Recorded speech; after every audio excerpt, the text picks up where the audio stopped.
The following is a summary of the Sicha of Shabbos Parshas Vayigash Tovshin Nun Beis. Everything which is told in the Torah is an eternal lesson and a teaching for us in every time and in every place, wherever a Jew is found. And that is certainly the case in Parshas Vayigash, in which we find lessons for the last moments of Golus. From the first look at this parsha, we see what is the connection with this parsha and Geula. So seemingly it's clear in the Haftorah, because in the Haftorah it talks about the union of the Malchus, the kingdom of Yehuda, and that of Yosef, which will take place le'osed love in time to come.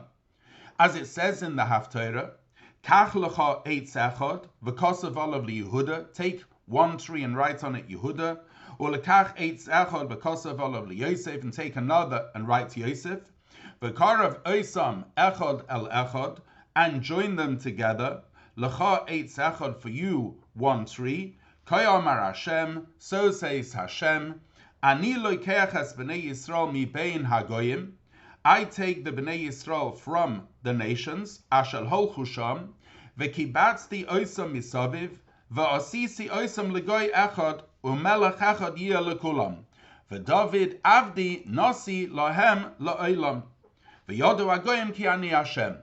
Basically, this refers to the union of Yehuda and Yosef, the Achdus, the unity amongst Klal Yisrael, with Moshiach, who is going to come from Yehuda, who will be the ruler and the king over all.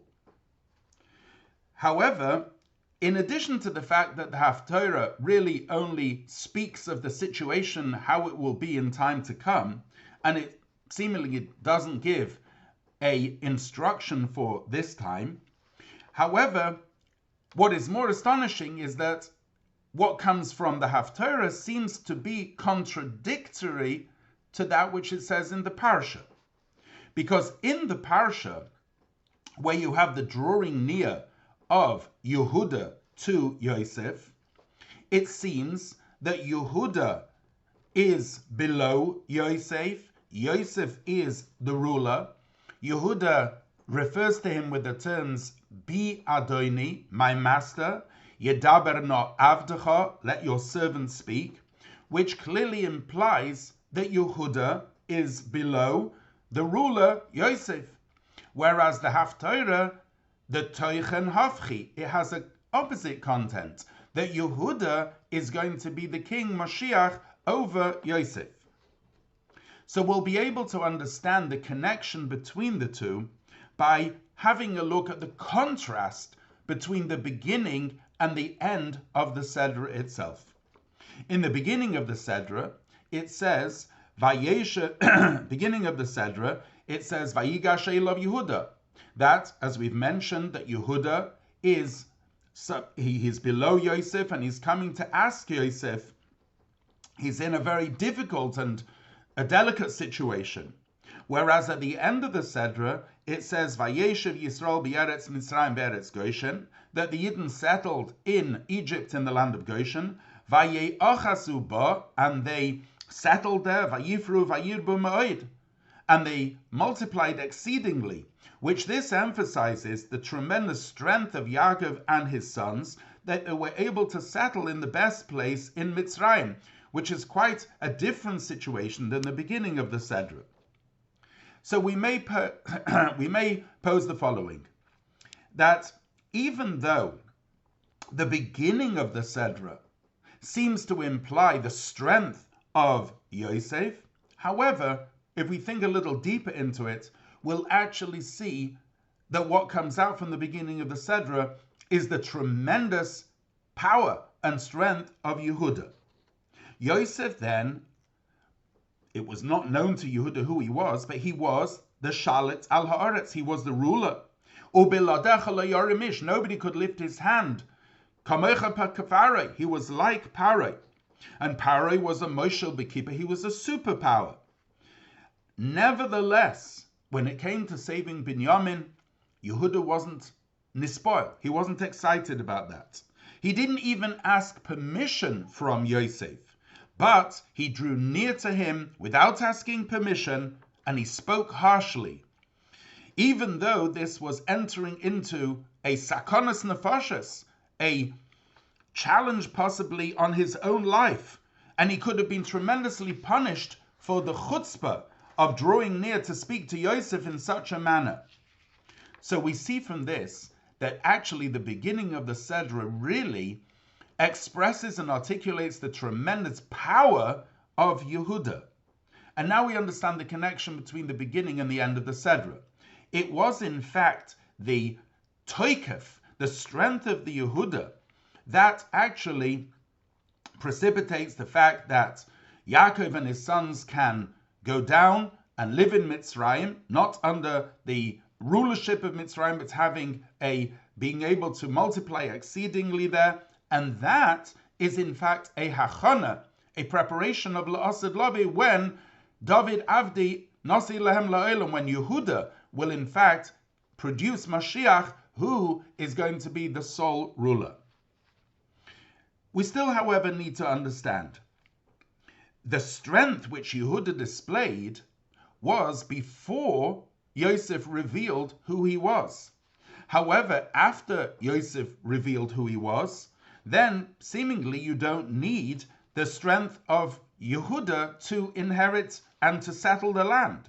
And quite on the contrary, simply this came from Yosef, because Yosef says, "Vayishlacheni Elokim lasum lachem sheiros ba'aretz." Hashem has sent me to provide for you, and it was in the merit of Yosef that they actually settled on the best place of Mitzrayim. And similarly, in the Haftorah, since the toikef, since the power of Yehuda was only for that moment before the revelation of Yosef, we are still left with our question that in the Sedra, what is emphasized is the power of Yosef, whereas in the Haftorah is emphasized the power of Yehuda, seemingly contradictory. Or stated somewhat differently, the fact was that Yosef, he was the power in Egypt, and this brought the strength of Yidden in Egypt, and we don't need the strength of Yehuda to be able to achieve that. Therefore, in order to resolve this contradiction, we must say that it was in fact the display of power and strength of Yehuda that wasn't only for that moment, but there was something in it which was a novelty, which surpassed even the power of Yosef, and it was the power of Yehuda that allowed the Jews to settle in the best place of Mitzrayim, and ultimately bringing to Mashiach. That's also understood from the fact that it says, V'es Yehuda shalach lefonov. That's when Yaakov was coming down to Mitzrayim, he sent Yehuda in front. And Chazal say, Lefanas lemokim u'lehoides heichis yashiv ba, to show exactly where they should live. Now, seemingly, again, the place that they should live was an instruction of Paroi. It was to be in the best place. Why do you need the instruction of Yehuda? So again, we see that it was, in fact, the power of Yehuda that brought out this settlement. So the explanation is as follows. The power of Yehuda and the power of a Jew in this time and in Golus can be in one of two ways. The first way is according to the laws and statutes of the country in which they live in which they're limited by the Chukei HaMedina, by the laws of the land. The second is that a Jew stands above the Golus and the world, and on the contrary, he actually conducts and leads the world and can change the laws of the land. So he becomes a balabayis over Golus and higher than the Golus, as we will explain.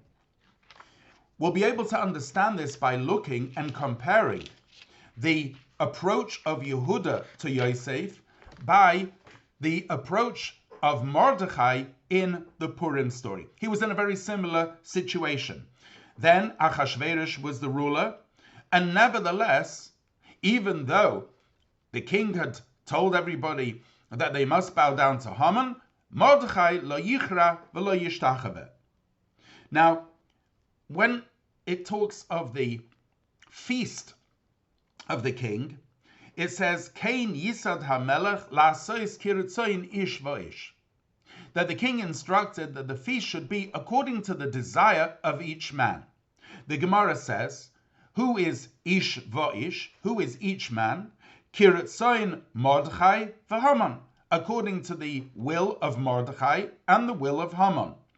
Mordechai is called Ish Yehudi. Haman is called Ish Tsar v'Oyev. Both of them are referred to as Ish, and therefore Kiritzoin Ish v'ish, according to the will of each man, means according to the will of both Mordechai and Haman. Now the Medrash gives two explanations over here. One is that the king tried to do something which is impossible. He tried to make both of them happy, make both the Ratzon of Mordechai, the desire of Mordechai, and the desire of Haman come true. Now, that's not something which is possible. And therefore, the Medrash says it was actually derogatory to say Kiritzayin Ish Va'ish, because it's something which the king tried to do and it's impossible to do. The Medrash brings another interpretation that Kiritzayin Ish Va'ish is something which HaKadosh Baruch Hu can do and he will do in time to come. Now, the Gemara seems to say Kiritzayin Ish Va'ish, that even by and in the time of Golus with Achashverosh, there was the capability to do the will of both of them. And the question is, how is that possible? The answer is that when one conducts oneself within the world in a way of Elohim, natural order, then one cannot join opposites. However, when one raises oneself higher than the natural order, then opposites can be fused. So the first explanation of the Medrash is talking when a Jew conducts themselves according to the natural order. The second opinion in the Medrash is talking when a Jew raises themselves higher than the natural order. Achashverosh, say Chazal, refer to Hashem. Achares Vereshes Shaloi. Kiritzoyin Ish Va'ish means that in this world there is Bechira Chafshes, there is free choice. Reshus l'chal adam nitzna. Permission is given to each man to either choose good or bad. But Poyel, you can't have the two existing together. In other words, when we say Kiritzoyin Ish Va'ish, it's not that the result can't coexist, but even the Ratzon of Mordechai is completely, it's shoylel, it takes away the Ratzon of Haman. What do we mean by that? What is the Ratzon of Mordechai? The Ratzon, the will of Mordechai is Lo yichra v'lo yishtachave. A Jew neither kneels or bows. Mordechai ha-Yehudi means, the word Yehudi means he's kofer ba'avodah zarah. He denies anything which is idolatrous.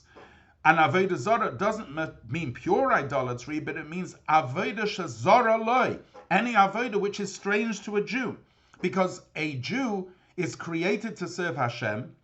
Kol ma'asecha l'shem shamayim u'bechol derochecha deyehu, and anything which is not directly in the service of Hashem is avodah zarah, a strange avodah to them. That's the Ratzon of Mordechai. The Ratzon of Haman is the other way around.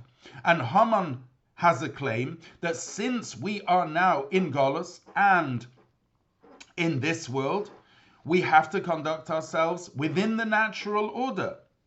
So, Lasa is Kiritzoyin Ish Va'ish, to do them both together is contradictory. Haman claims that a Jew in Golus should be under the natural order. However, the fact is, when a Jew raises themselves above the natural order, then they can actually fuse the opposites. They can be in Golus and at the same time not limited by the limitations of Golus. So now we can understand that the two views in the Medrash explain two ways a Jew can serve Hashem in Golus.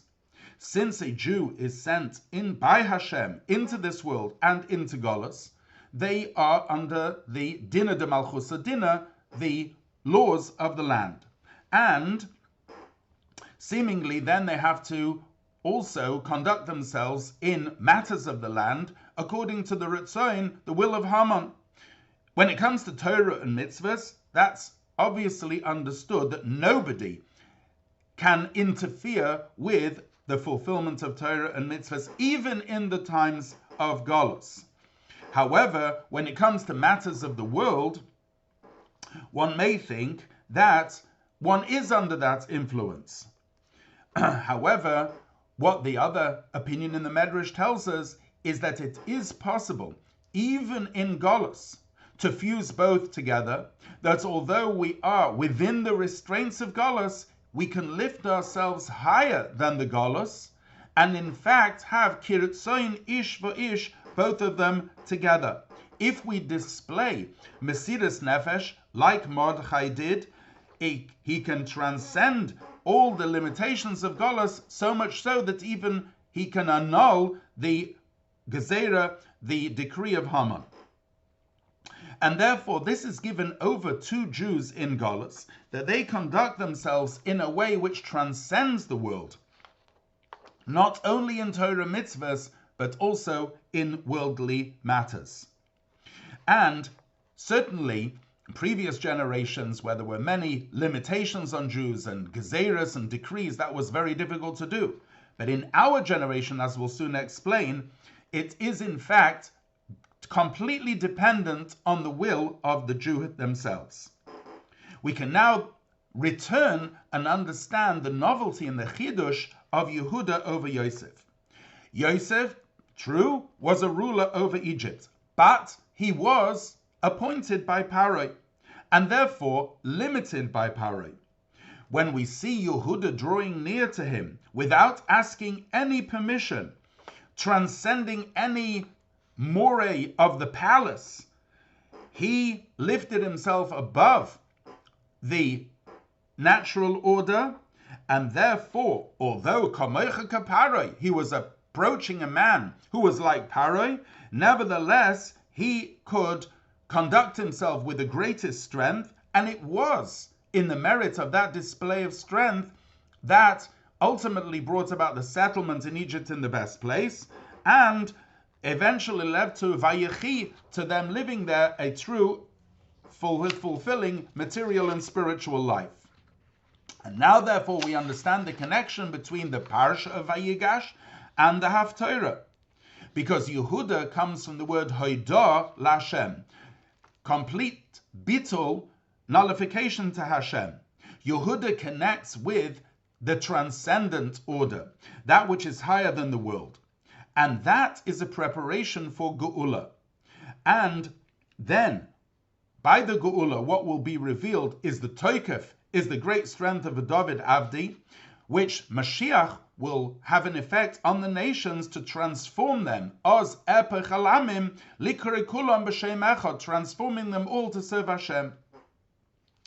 As is explained in many places, that the power of the revelation of a David Avdi is actually taken from the drawing near of Yehuda, who receives Hashpah from Yosef, and through that Hashpah of Yosef is revealed the Maila of Yehuda, like the Smicha of Geula to Tfilah.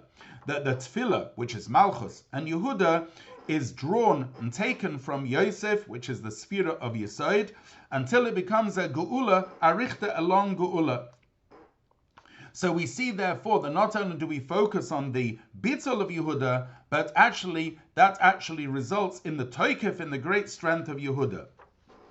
And now we therefore have a tremendous lesson for our generation, which is the last generation of Golus, holding just before the Geula. In previous generations, there were tremendous decrees on Jews.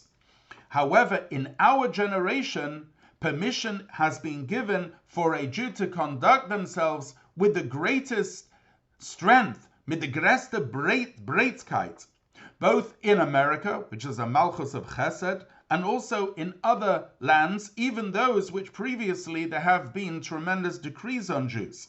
And now, what has become relatively easy is living in Golus, because the world itself has become a keli, a vessel to all matters of Yiddishkeit, and also even more so to the world has become more receptive to the Sheva mitzvahs of Bnei Noach.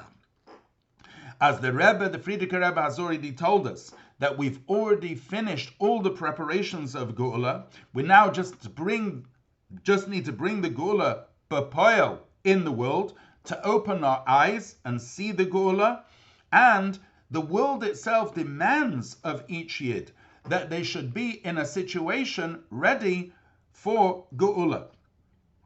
And the reason actually why Yidden can conduct themselves with the greatest strength now is because we're standing just before the Geula, and we can see the effects of David Avdi in the world. In other words, in addition to the Avodah of Yosef of our generation, the Frierdiker Rebbe, we have also the Vayigash, the drawing near of Yehuda, which is Mashiach, the David Avdi, and we can see that although that was Benesinas Koyach of Yosef, we see the Pu'ula already of David Avdi in the world. And therefore we have a tremendous lesson for our generation, that we need to conduct ourselves in a way of Vayigash, with a tremendous toikef, strength, and breitkeit that a Yid can display, Bishvil Yisrael Nivla Ha'olam, the world being created for Yidden, and that itself will bring to the David Avdi to Mashiach's coming. This is most emphasized on the day of Hey Tevis, which is connected with Pidyon Shvuyim, the redeeming of captives, Le'enei Ha'amim, in front of all the eyes of the nations. There are still Sfarim and Kisvei Yad of the Frierdiker Rebbe and the Rebbe Rashab in that land, and even though there has been an instruction for them to release it, and this is actually connected with the capital city being changed in that land, nevertheless, they still need to be redeemed. What can we do to redeem those Sfarim? The answer is that through each one of us bringing into our homes new Sfarim and having a bias mole Sfarim and paying for the Sfarim, and in fact ordering Sfarim, new Sfarim, that we're going to receive them when they will be printed, and giving Sfarim as gifts to others, including children, for a Simcha and for a Yom Tov. That is the way that we build, that we bring back the Sfarim when we cause the Pidyon Shvuyim. And through these Pu'ulos, to get the Sfarim back, we will bring these Sfarim back to 770. There will be a Pidyon, a redeeming of all the Nitzutzim, the sparks of holiness in the world, and will go together with our silver and gold, including all the Sfarim, to Eretz Yisrael, and there to the Kodesh HaKadoshim, in which there is the Evan Shasiyah, the foundation stone, which has been there since the beginning of creation without any change, and that should all happen, Tekev Umiyad Mamish.